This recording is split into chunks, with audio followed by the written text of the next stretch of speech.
Si që shikohet, jam këtu në ambientet e Ministrisë së Kulturës,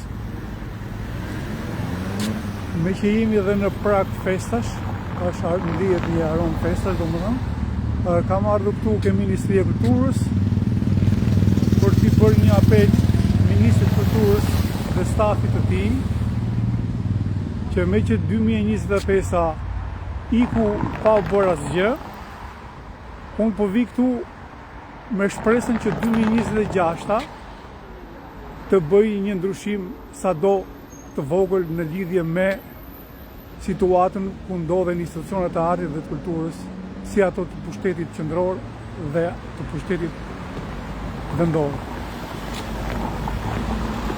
Unë i bëj një sfidë publike ministrit të dalin në debat për të dhënë mendimet konstruktive, një debat konstruktiv për të çuar përpara artin kombëtar. Për të ndryshuar situatën në për institucione e cila nuk është as pak normale. Në këto institucione të artit dhe kulturës të cilat nuk plotësojnë asnjë standard, kriter dhe kushtet të Bashkimit Evropian. Vi këtu për t'i bërë një apel Ministrit të Kulturës që të ngrihet një platformë dhe një plan strategjik i detajuar me projekte dhe me vizion të qartë për të ndryshuar këtë situatë. Konkretisht, nuk ka progres i nderuar Ministri i Kulturës nëse nuk ndryshohet infrastruktura ligjore, për arsye se kjo infrastrukturë i hap dritën jeshile shumë proceseve të cilat janë ndërthurur si në aspektin ligjor ashtu dhe në aspektin artistik. Sepse në konceptin tim të dyja këto janë bashkëudhëtare të cilat çojnë në nivelin e duhur këto institucione. Nuk mund të ketë progres në këto institucione kur ligji 10352 për artin dhe kulturën është një ligj dizastër. Nëse neve do t'i çojmë këto ligje në të cilat funksionojnë dhe orientohen institucionet tona, po t'i çojmë në Bashkimin Evropian, ato sinqerisht do qeshin. Do qeshin, sepse nuk plotësohet asnjë kriter. Ky ligj është një ligj me mentalitet made in Albania. Është koha, zoti ministër, për të bërë implementuar komplet infrastrukturën ligjore siç e ka Bashkimi Evropian.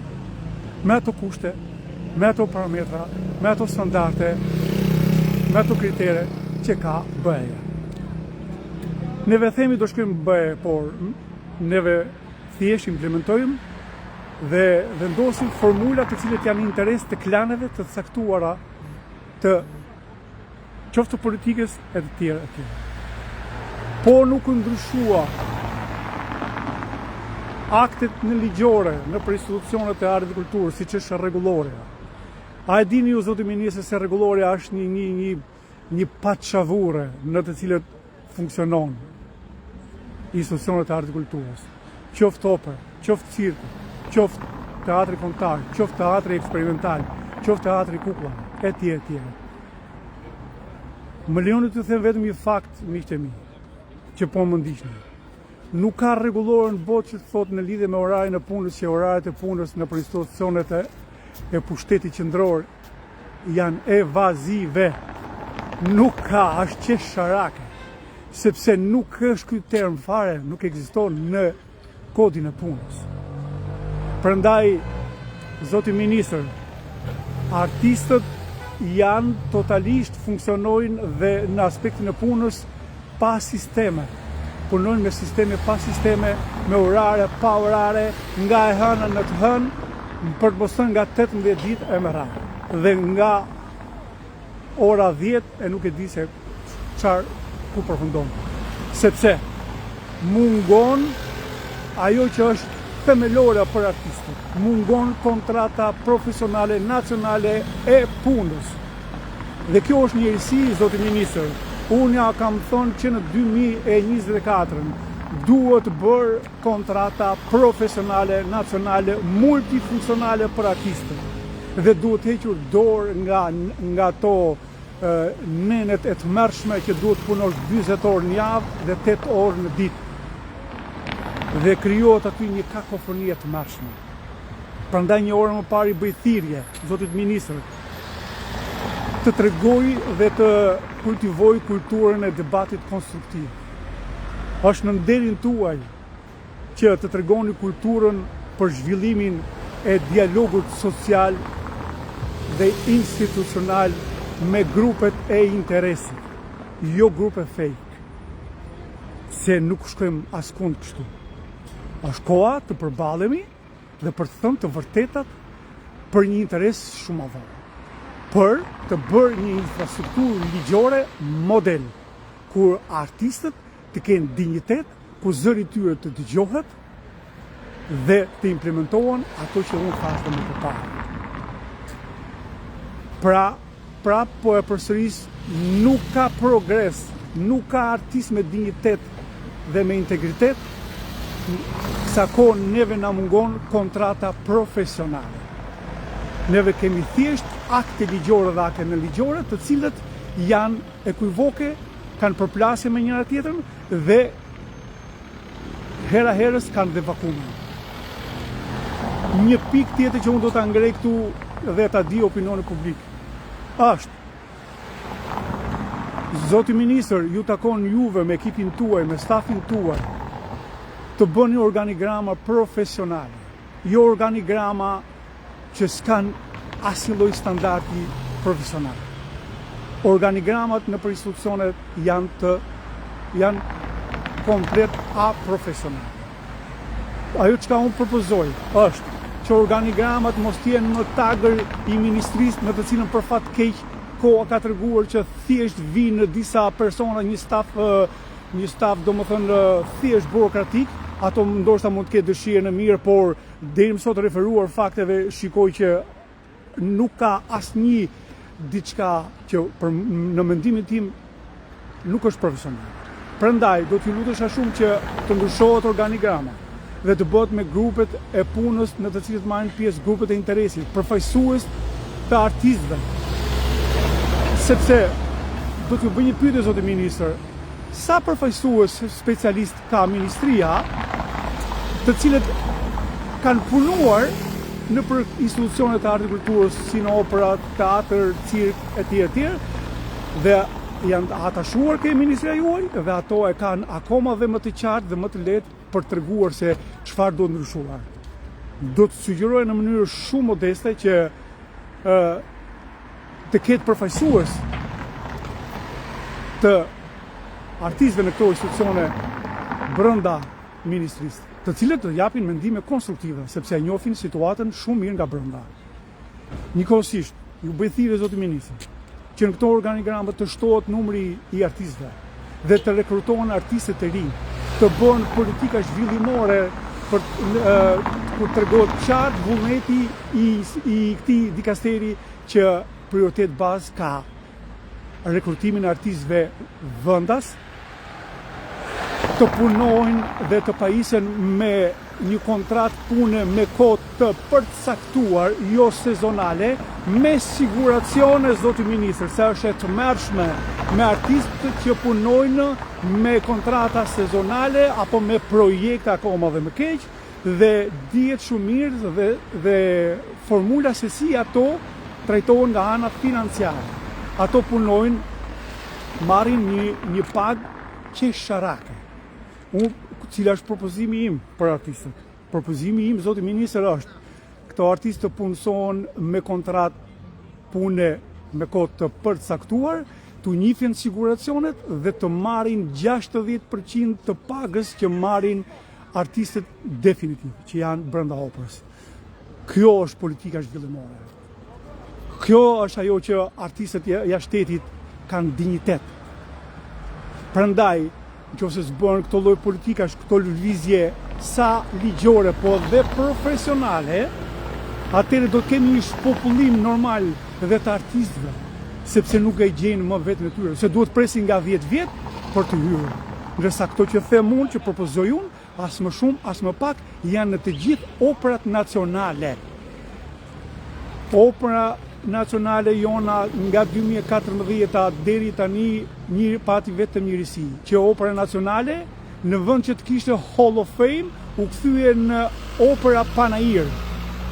Ja, kjo është një turp i madh i kësaj qeverie, që ktheu opera nacionale në opera Panair dhe në një institucion multifunksional ku artistët që janë zotë shtëpisë kanë frikë të punojnë, se po të këndojnë dhe të ushtrojnë profesionin e tyre, do vi dikush dhe t'u thotë që mbani pak qetësi sepse këtu ka një mbledhje.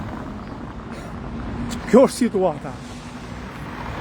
Një tjetër pikë që do t'ju thoja zoti ministër është kthimi i vështirësisë së punës për artistët, sepse u hoq me pa të drejtë në 2023 në i kohë kur VKM-ja ekziston dhe nga ana tjetër ky përfitim financiar, monetar, mujor dhe vjetor u hoq. Duhet të kthehet, jo se them unë si Rudi, por sepse thot ligji, duhet të kthehet vështirësia e punës për artistët. Kategorinë e parë, frymorët. Referuar VKM-s me numër 526 e vitit 1958 e firmosur nga në atë kohë, imagjinoje, në atë kohë nga ish kryeministri Mehmet Shehu. Po që ja që jemi detyruar që të shkojmë në ato vitet e komuniste për të treguar që edhe atëherë diçka ka pasur për të bërë mirë për artin dhe kulturën. Pra, rikthim të vështirësisë punës. Duhet bërë një ligj për sponsorzimet, zoti ministër. Është një ligj i sponsorzimeve është totalisht i pa kuptueshëm, pa sens fare. Çfarë pres unë, nëse do implementohet ligji për artin dhe kulturën sipas modelit evropian? Do të ketë decentralizim, do të ketë depolitizim, do të ketë autonomi në vendimarrje. Dhe ajo që është më kryesore, produkti artistik të jetë totalisht një produkt totalisht i pa censuruar dhe i orientuar nga politika. Pra, drejtoria artistike duhet të zgjidhet me votë nga komuniteti artistik. Dhe këtu ne do të krijojmë atë që për mua shumë e rëndësishme, demokracia funksionale e brendshme institucionale, që për fat keq ne nuk e kemi. Dhe duke e vendosur këtë kriter ku drejtori artistik zgjidhet me votë nga komuniteti artistik, nuk bëjmë asgjë më tepër, zoti ministër, vetëm se i japim reputacion, i japim dinjitet komunitetit artistik. Dhe për kaq vite kjo ka munguar. Duhet të rikthyer vetë. Një pikë tjetër që unë do të shtoja përsëri, zoti ministër, është hiqni dorë nga ligji për pension. Unë e kam thënë dhe prapë them, e kam artikuluar dhe nga ana profesionale dhe ligjore. Ligji i pensioneve nuk është gjë tjetër veçse një thik mbas shpine për artistët. Nuk ka në botë ligj për pensione, ka status për artistët, që do të thotë o do bëhet statusi nga e DRKZ-ja ose ky ligj për pensionet nuk është gjë tjetër veçse një bypass i cili është për të realizuar qëllimet ogurzeza për të shpopulluar nuk artistët. Nuk është ashtu siç duan ta shesin disa që një baleri nuk mund të kërcej kaq e tjerë në këtë moshë e tjetër. Ose një këngëtar nuk mund të këndojë dot deri në këtë moshë e tjetër. Jo. Ligji i pensioneve, siç juve e thoni, dhe unë s'dua ta përmend fare, sa për djeni është kapitulli i fundit i statusit të artistit. Është kapitulli i fundit, mik i nderuar, zoti ministër, i statusit të artistit. Dhe nuk mund të fillohet statusi i artistit duke bërë kapitullin e fundit siç është ligji i pensioneve. Po fillohet nga aja deri ke zhë. Neve s'po përmbushim dot kriteret kur ne punojmë aktualisht pra të aktivitetit tonë të përditshëm dhe i kemi të mangët, ndërsa ju mendoni se si të dalin artistët në pension. Plotësoni një kriteret gjatë kohës kur ky artist para se dalin pension t'i ketë të plotësuara, pastaj shkohet me të gjitha elementet përbërëse ke dalja në pension. Një pikë tjetër përsëri që unë do ta propozoja. Ka shumë pika, por është shumë e rëndësishme për artistët dhe figura, shpërblimi i figurës artistike për artistët. Vim ke një pikë tjetër. Trajtimi i artistëve në turnet si brenda dhe jashtë vendit. Është tronditse fakti se si artistët, domethënë, trajtohen nëpërmjet VKM-s për dietat si brenda vendit dhe jashtë vendit. Mos haro, ministër, se po bëhet fjalë për institucionet të pushtetit qendror, institucionet të cilët kanë një status nacional.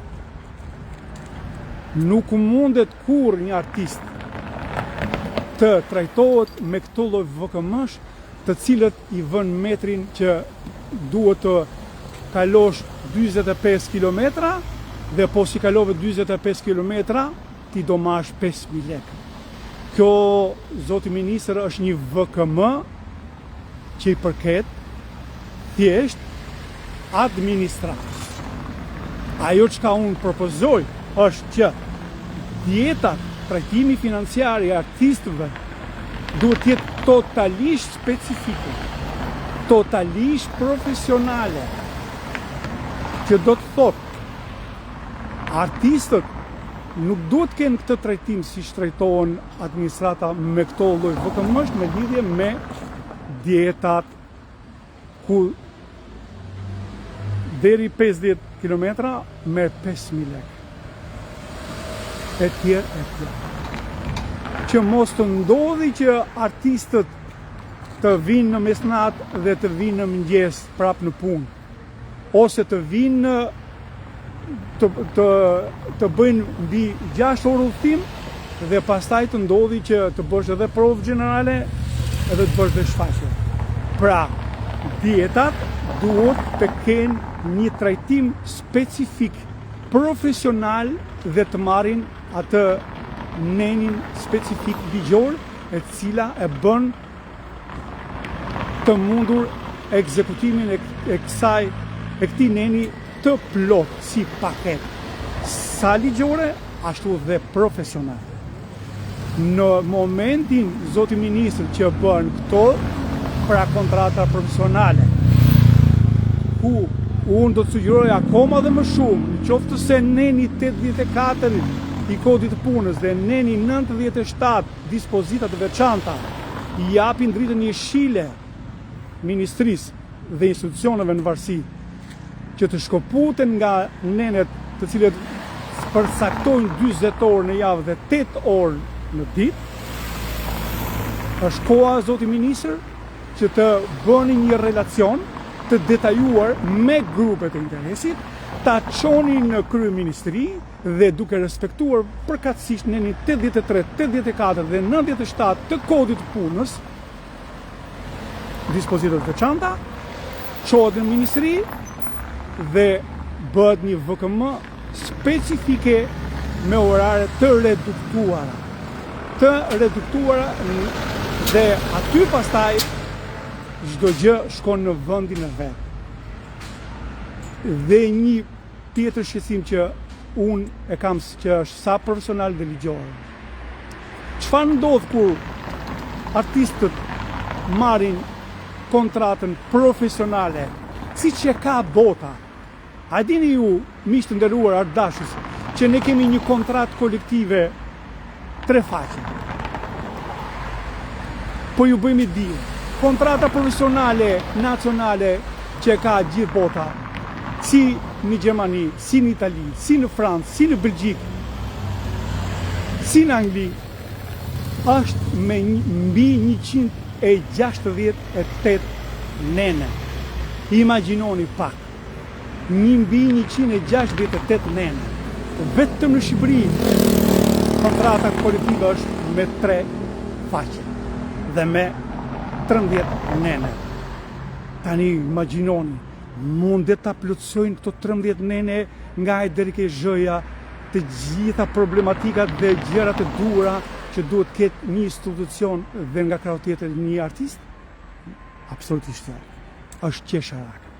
Është koha të bëhet kjo kontratë nacionale profesionale.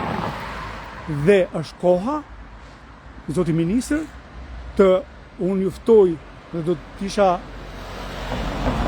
me mirëpres ftesën për një round table, për një tryezë të rrumullakut ku të marrin grupet e interesit dhe të hartohen dhe të çohen të gjitha këto dispozita, këto akte ligjore dhe akte nënligjore të cilët janë janë shumë jetike si për institucionin ashtu edhe për artist.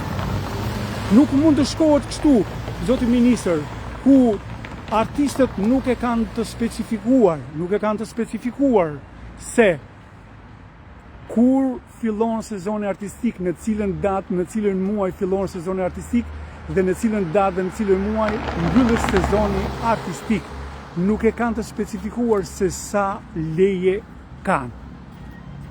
Pra, thirrja ime është të implementohet pikërisht, është urgjente implementimi kësaj kontrate profesionale, sepse këtu janë të specifikuara e zeza në të bardhë të gjitha këto nene, kur një artist e merr lejen dhe kur e mbaron lejen dhe sa i takon leja.